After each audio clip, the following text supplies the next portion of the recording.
As always, though, never ever say that nothing will happen before the day is over. Because the guy you're interested in, his ex might show up at your school and give a weird lecture. But you can talk back to her. And then she'll make out with you. And then you say said lover's name. Damien. Suddenly, Diana stopped in her tracks. Damien? Who is... It then dawned on her. Ah, one of the boys. Why don't you tell me which boy is Damien? I wonder what she'll say about Damien. I felt myself nod in compliance. The youngest. Diana giggled in reply, before letting go of my face and stepping back. Really? The bastard's son with you? Okay. I nodded once again, but this time it was partly my own decision to reply. Diana let out a sound that mimicked a cat's purr before stepping away from me. All right then. Well, if it's the youngest son you're infatuated with... Diana chuckled before kissing my nose, where I felt a shot of energy zap out of my body, almost making me dizzy and recoil. Interesting. Diana then turned to the desk and sat on the wood, crossing her legs. You can go now. Remember, no class for the rest of the week. And how am I supposed to get home? My two friends left me here thanks to you. Oh, were they your ride? My apologies. Let me help then. Diana then lifted her hand and snapped her fingers. I suddenly felt the floor sink from underneath me, forcing me to look down. A purple pentagram surrounded my feet, pulling me into the ground. Whoa! Before I could fight, however, I sank fully into the floor, fading into darkness and shutting my eyes. As I opened them, I felt my silk sheets surround me, soothing my anxiety from the darkness that had previously surrounded me. What the... Why did Diana bring me home? Was this an illusion? Was I being tricked? Something was going on. I sat up in bed, looking around me. I was indeed in my room. There was no mistake about that. Why? Diana is too strange. Was this a game? Was this part of her plan to get the boys back? I was lost and confused more than ever, despite my logical thought trying to piece the puzzle that is Diana together. The more I tried to solve her, the less I understood about the situation I was in. I was interrupted, however, by my door suddenly opening, revealing the boys with Damien's hand on the doorknob. Miss, what are you doing here? Aren't you supposed to be in school? I furrowed my eyebrows and stared at Damien, asking him to answer their questions through my thoughts. Diana sent her back here. She invaded her school and sent all the students back home. What is that bitch up to? Seriously! Diana's playing around for no reason. Maybe it's part of her plan. The boys continued to argue back and forth about Diana, fueling an almost jealous curiosity in me. Damien seemed to be too deep within the talking to notice my thoughts, for he didn't even stop talking alongside his brothers. Why was Diana after them? Why did she want to bring them back? What was so important about the boys that she would travel to the human world to get them? What was going on? I decided enough was enough. I needed answers. Hey! The boys stopped arguing, staring at me in surprise. I held my hands and fists on my lap, mustering the courage to continue to speak despite my abrupt shout. Why is Diana here? Why does she want to bring you all back? What exactly did you all run from? Why did you run from it? Miss, Don't miss me. Please. I need to know what is going on. I won't be left in the dark about this. I want to know what I'm facing. The boys looked at each other hesitantly, unsure of what to reply. Finally, Sam pushed Damien towards the bed, making him buckle and land on his knees with his torso over the edge of the mattress. Damien, do the thing. The thing? What thing? Sam, you're not suggesting. Why not? She deserves to know everything, especially if Diana is targeting her.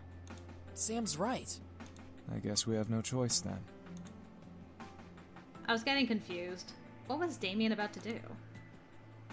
Damien stood before climbing onto the bed with me, sitting across from me on his knees. We're going to show you everything. You have to trust me, okay? The minute you stop trusting me, the vision will stop. Vision? Just trust me. Okay.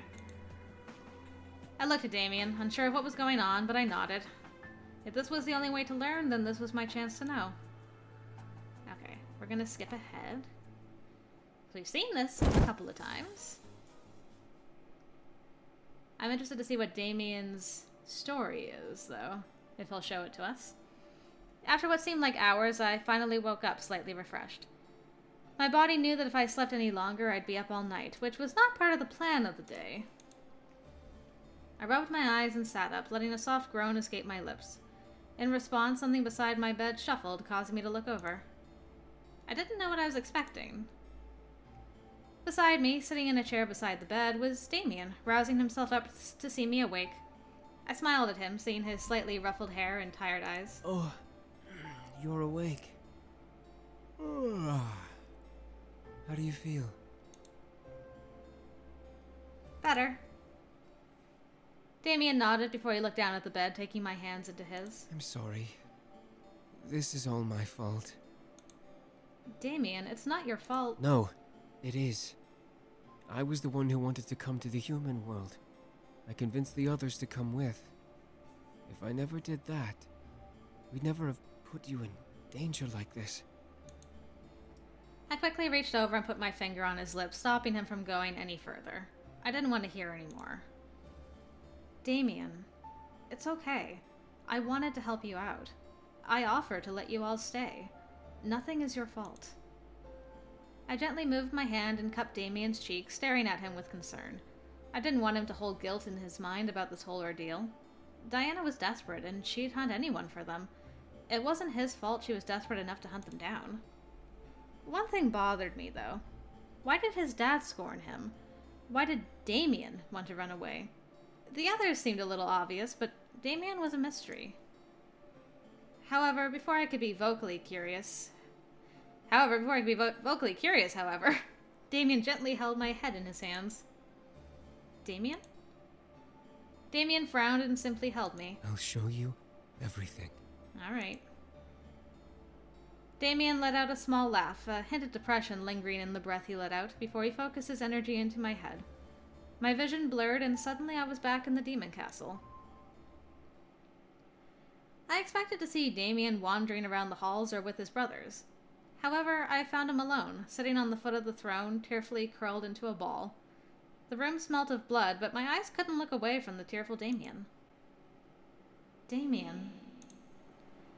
I knew he couldn't hear me, but I instinctively called out to him.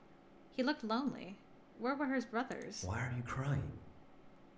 Oh, my grandfather! Damien picked his head up suddenly, as did I. Grandfather? Who are you? What do you want? I just want to know if you're okay. Who are you? Don't be afraid. I'm just a friend.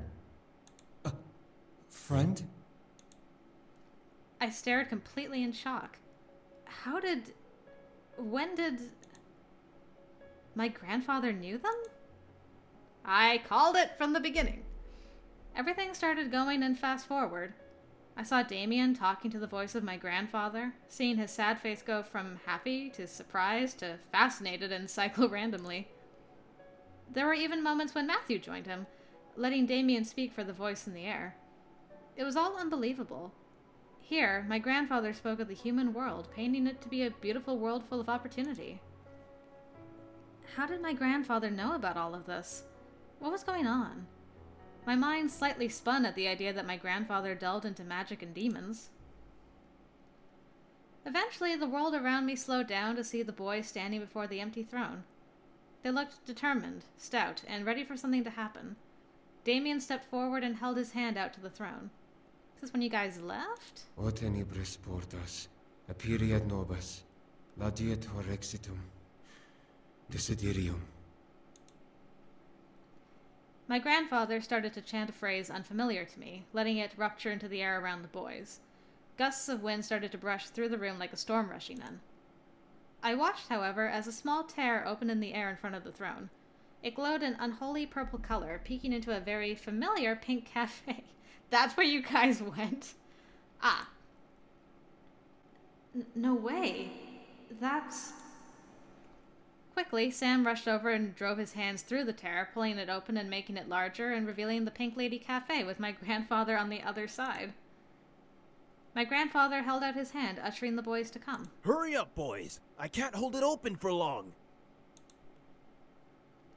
Instantly, the boys ran through the tear, climbing through and almost crashing into the tables and chairs of the cafe. I felt myself move through as well, joining them as my grandfather closed the portal. What a lovely cafe. The boys looked around the space, almost mystified at the sight. My grandfather laughed, out of breath, before sitting down at one of the nearby tables. Did you reserve this cafe? Did you own it? Nobody questioned the demon boys? Anyone? There now. Welcome to the human world, boys. Let's see. Kay, make us some coffee, please. These boys need a drink. And who is Kay? I haven't met this person. Angel mentions him, when she talks about temporary insanity. Okay, I turn to see Kay, the owner of the cafe, and the only other person in the room besides the boys, smile and quickly get to work on making coffee. I was dumbfounded. She knew about them? And was not fazed at all? Felt myself getting dizzy at the thought, but I shook my head out and tried to focus on what was going on. My grandfather looked at the boys up and down before chuckling again. The boys must have still been speechless. You'll need a spell to cover yourselves up. Humans don't exactly have horns or parade around naked. The boys looked at each other before collectively nodding and focusing their energies. Hey, there you go. Before my eyes, they went from demons to human-looking demons. They looked to each other, ecstatic at their new looks. My grandfather, however, cleared his throat and brought the attention back to him. Now don't be rude to Kay now. Sit and enjoy some coffee. It's the best in town. The boys obeyed, obviously in his debt. I looked at Damien's face and he was almost in tears with joy. I could tell that he was beyond happy to be in the human world. I almost felt like crying for him, but I couldn't understand why. Maybe it was his facial expressions, or maybe it was because I would meet him soon after this fact. Eventually, Damien stopped the magic, lowering his hands and letting me come back to reality. I held on to Damien, who kept a hold of me to make sure I didn't faint. Everything felt so wrong, and yet it all made sense at the same time. My grandfather knew magic. My grandfather helped the boys. He cast a spell on the mansion and on me to protect me. I was the one who convinced everyone to come to the human world. I was also the one who asked that man, your grandfather, to bring us.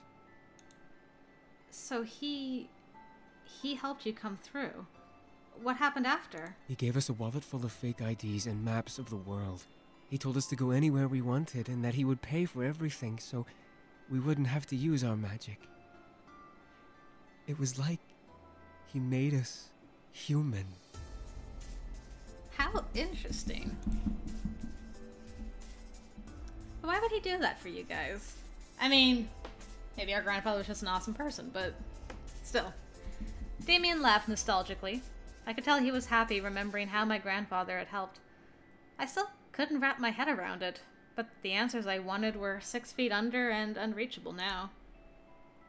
You really wanted to be human. Damien looked at me, his eyes glimmering in both hope and shame. More than anything, I still want to be human. I don't mean just in looks. Everything. Damien looked to his hands, lowering them to the bed between us. Humans don't read minds. Humans don't hurt people like demons do. I didn't ask to be a demon. I want to learn things, go places, and not have to be bound by magic or anything. I stared. It was pitiful to see him like this. He looked almost like a child, begging me for something he really wanted. I wanted to help somehow. I just didn't know how. It's all right. Damien? You've already done so much for me and my brothers. Sheltering us. Letting us continue to live here. Damien frowned, though, gently caressing my cheek with his hand. I don't want you to get hurt because of us.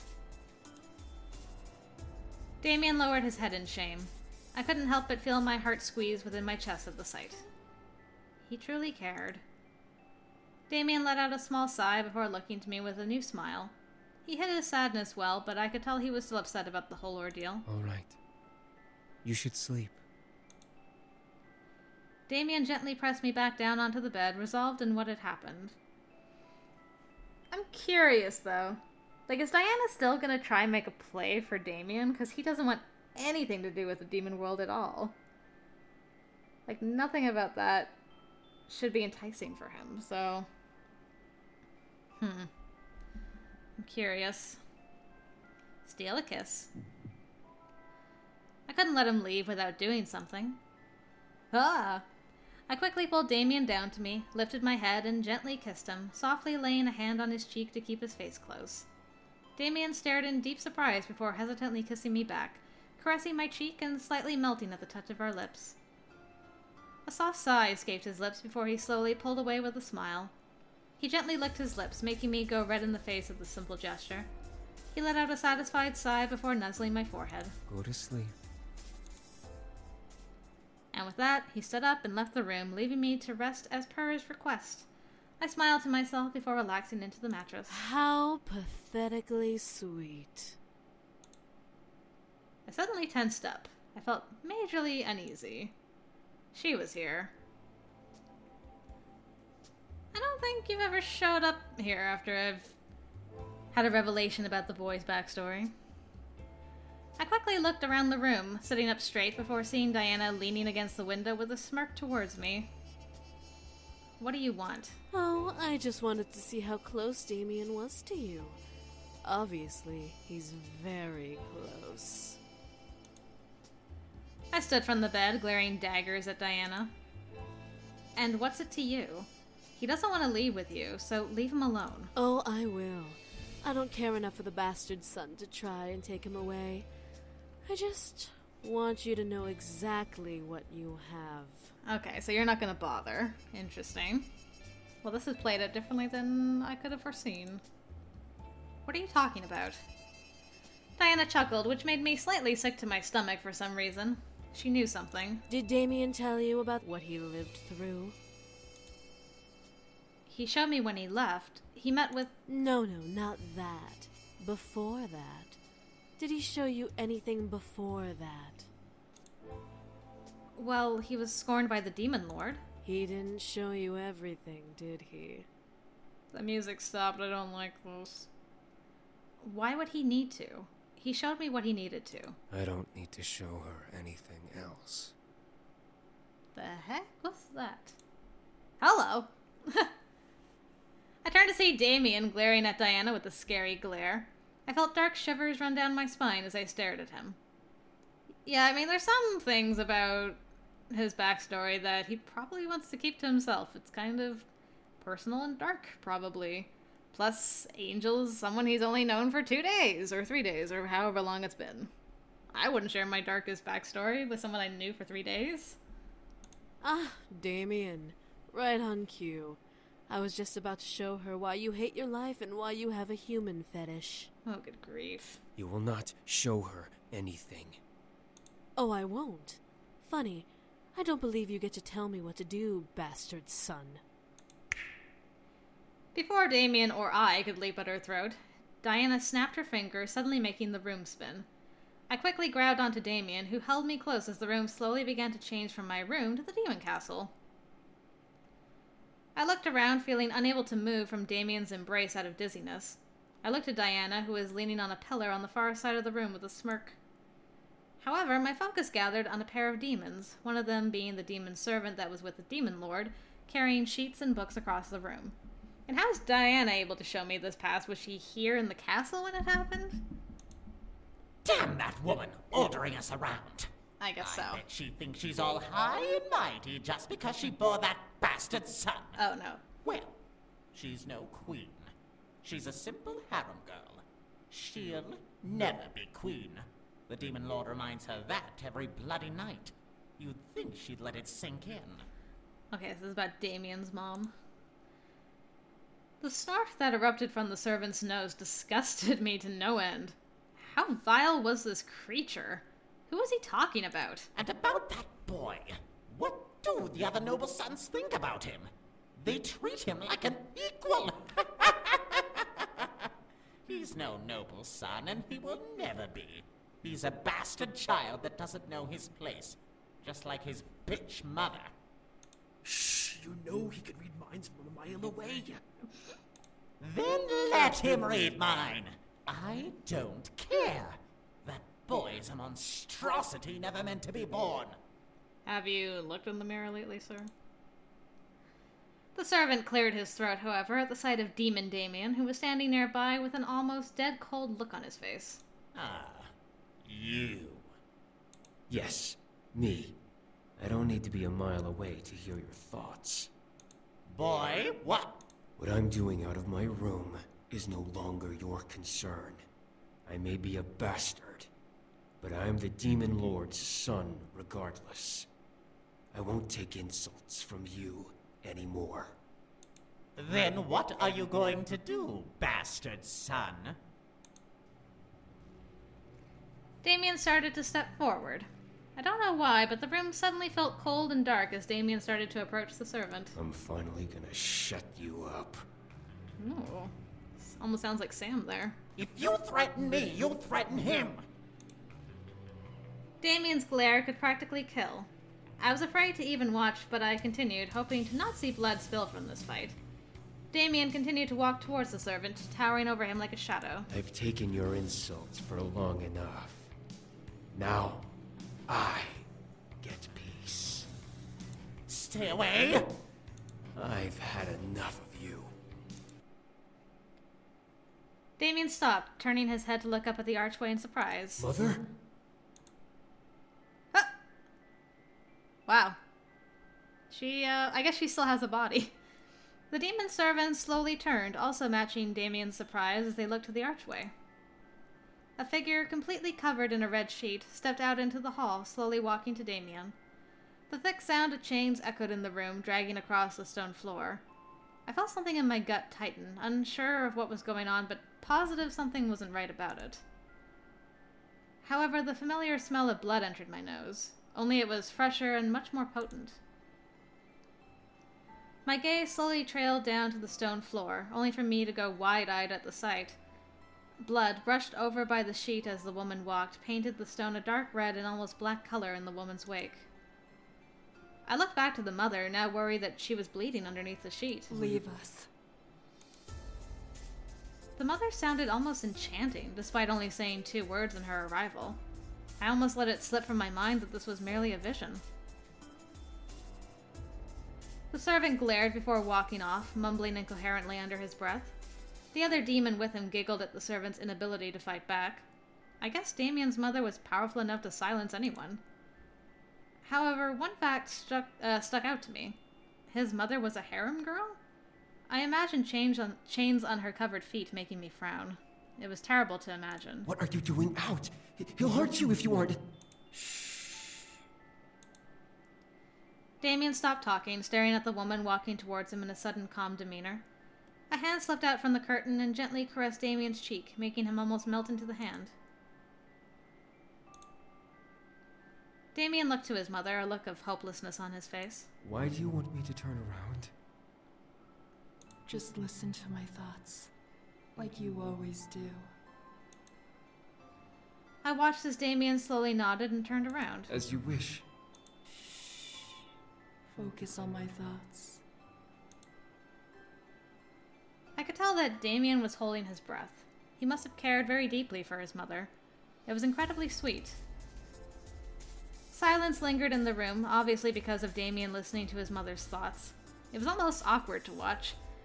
The hand that held Damien gently petted over his hair. The breath that Damien was holding slowly was let loose, letting Damien relax. Maybe she was calming him down. He was pretty angry. But why make him turn around?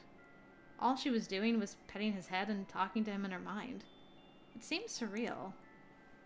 Yeah, something was very wrong. I just don't know what's going to happen. I looked around the room trying to see what was going on behind the scene. Was someone going to stop them? Was someone going to interrupt? My eyes landed on a dark shadow of a woman walking towards the couple with a knife in her hand. She had shackles with chains on her neck, hands, and feet, but they remained silent as the woman neared the couple. I'm sorry. All of a sudden, the mother brought out her other hand and took hold of Damien's horns, pushing him to his knees. Did you try to kill your own son? Damien! Damien, no! The shadow quickly started to run at the couple, raising the knife higher above her head. I instantly wanted to move, to run and protect Damien. I remained still, watching the scene unfurl before me. No! Damien kicked back, causing his mother to buckle and fall back and release his horns. Damien quickly turned and grabbed hold of the shadow's arms, tightening his grip on them. The shadow started to scream and bite at Damien desperately. Damien glared and threw the shadow at the nearby pillar, making it disappear and dropped the knife it was holding. I looked to the mother and regretted looking. The sheet that was wrapped around her wasn't long enough to cover her as she fell, the edge landing over her stomach and covering her upper body. The lower half of her body, though, was covered with multiple different scars and blood. Her ankles were both shackled to different lines of broken-off chains. Her legs were together, but I could tell the number of scars and the amount of blood only increased the farther up her legs you went. The poor woman. I stared as the demon Damien looked to his mother in shock and heartbreak. The real Damien around me gripped me tighter. Why? In an instant, his mother raised her hand to the fallen knife, tensing her hand and fingers to bare her nails. The knife flew off the ground and into the woman's hand, making her grip over the handle tightly. So she had telekinesis powers. Enough. I can't. I don't want to live like this anymore. I won't let him have me again. I won't let you invade my mind again. What? It's not his fault. Sheesh. The woman quickly got up onto her knees and raised the knife over her head. I felt my mind screaming as I gasped. I can't take it anymore! I can't! No! Stop! Enough! Man. I felt my voice vanish as I watched this woman, Damien's mother, slam the knife into her own body, curling over herself at the stab. After a choked sob and breath, the woman fell to the ground, curled into a ball as blood pooled from under her and the already blood-red sheet. No! The world around me shattered at his voice, stabbing through my heart and my stomach. Like glass, the world fell apart and I was left in darkness. The real Damien gripped onto me, burying his face in my shoulder as I gripped to his arms. Did that really happen? What did I witness? Why would Diana reopen this kind of wound for Damien?